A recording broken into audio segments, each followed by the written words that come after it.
right, you guys, we are starting Unit 5, which is called Stoichiometry. And our first learning target, which is 5-1, is about the mole. It's about molar conversions, and we're going to learn what those mean. As we jump into this, go ahead and jot down your answer to this question. Just jot down how you think we might start to solve it. How many atoms are in a coin? So you said, Ms. Zellman, we need to know a lot of things about this coin before we even try to figure out how many atoms are in it. And you'd be absolutely right. So first we have to figure out the identity of the coin, like what actually is in it, what elements are present. Then we need to know the mass of the coin, the mass of the atoms in the coin, the mass of a proton or neutron, and we're going to learn about something called Avogadro's counting by weighing. So counting by weighing is when there are so many things that we can't actually count them, so we have to weigh them to figure out how many there are. So atoms and molecules are very, very, very tiny, as you know. We cannot count them. If we know the mass of one atom, then we can weigh the whole thing and know how many are in that sample by using division. So jot this down in your notes, star it, underline it, circle it. This is very important. 1 mole of an element is 6.02 times 10 to the 23. That's how we say that. Atoms of that element. This is what we call Avogadro's number. Not avocado's number, you can call it that if you want, but it's Avogadro's number. Avogadro's number is 6.02 times 10 to the 23, which is a mole. It is actually like this. It's just a number. 2 is called a pair, 12 is called a dozen, 6.02 times 10 to the 23 is called a mole. And this is used for large numbers of small things. It's just an amount. So when there are this many atoms present, we just call that 1 mole. So we talked about something really, really early on in Unit 1, something called significant figures. And when we are doing these calculations, you use your initial measurement. So however many digits are in your initial measurement to determine the number of sig figs. And when we're moving forward with Avogadro's number talk, we have to keep in mind what these terms actually mean. So particle is a pretty general term. When we're talking about atoms, we're talking about an element. We're talking about molecules. Remember, we're talking about more than one. We're talking about a covalent compound. When we are talking about formula units, that's a new term we haven't heard before. We are talking about ionic compounds. Okay, so atoms is an element, that's one single thing. Molecules, covalent. Formula units are ionic. Okay, so now we know about this thing called Avogadro's number, but how do we actually use it? So in this unit, we're going to be given problems that look like this. So if we have this many aluminum atoms, how many moles of aluminum do we have?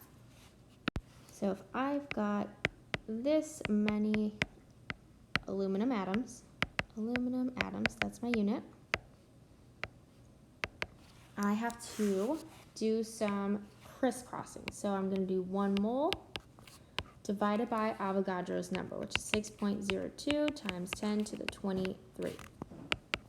Then I can cross out my units to get moles and multiply. And this would be my answer.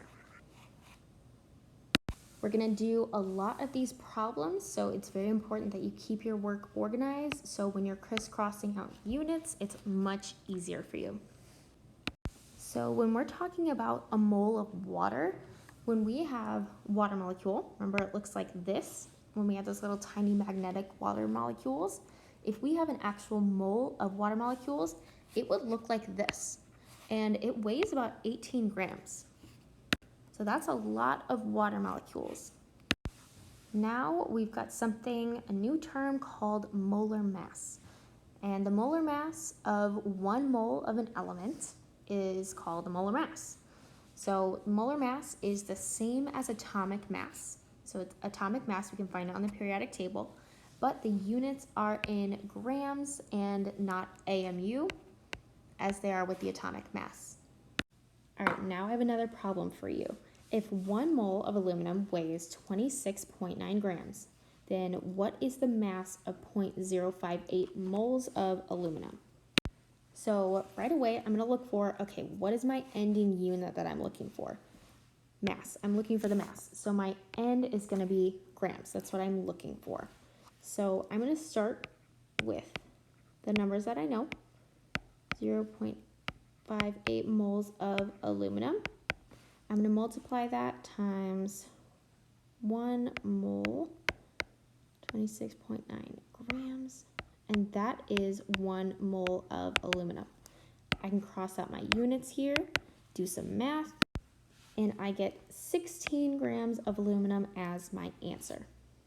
This chart is how we go from grams to moles to particles and back that way. This is going to be so helpful. You will have this memorized by the end of this learning target. If it helps you to visualize it this way, then please try and memorize this diagram. Otherwise, you can just memorize how we solve the equations, but this is just kind of mapped out so it's easy for you to see. So just going forward, when we mention the term called dimensional analysis, that just means that you have to cancel your units. All right, so for this first one, how much does 1 mole of sodium atoms weigh? So in this problem, I have 3 sig figs, 3 significant figures, and on the periodic table, I see that my atomic mass, I'm just going to call it AM, is 22.989, blah, blah, blah, blah, blah. We only need 3 digits, so we can round up to 23.0 grams. Then my next question here, 461 grams of sodium is how many moles of atoms? So my end goal, I want to get moles. That's my end goal for my units. So I'm going to start with what I know, 461 grams of sodium times my 23.0 grams per mole of sodium. Then I can cancel out my grams units and do some math, and then I get about 20.0 moles.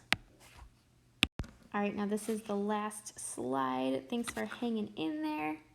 If we are looking at this question up here, number 7, we are asking for our answer to end in atoms. That's what we want. So I'm going to start with what I know, and I'm going to try and get moles of sodium. So I've got 10.5 grams of sodium, and I'm going to divide that by my 23.0 grams per mole of sodium and get this. Now that I have moles, I need to convert that into atoms. So I'm going to continue to turn that into atoms. So to do that, I have to multiply times Avogadro's number, which is this, and I get 2.75 times 10 to the 23 atoms of sodium. This last one, this is asking how much does this amount of atoms of sodium weigh? So since it's asking for a weight, I'm going to need to end in grams. So I'm going to write my big number down here, 9.03 times 10 to the 22. And that unit is atoms of sodium. Atoms of sodium. And I am going to divide that by Avogadro's number to get moles of sodium. And that comes out to this. Moles of sodium. Now I have moles, I need to get to grams. So I'm going to take that number that I just calculated, moles of sodium. I'm going to multiply that by my atomic mass that I got up here. And this comes out to about 3.45 grams of sodium. And that is my unit that I want. This is it. We're going to get lots of practice with this, you guys. I hope you were able to follow along.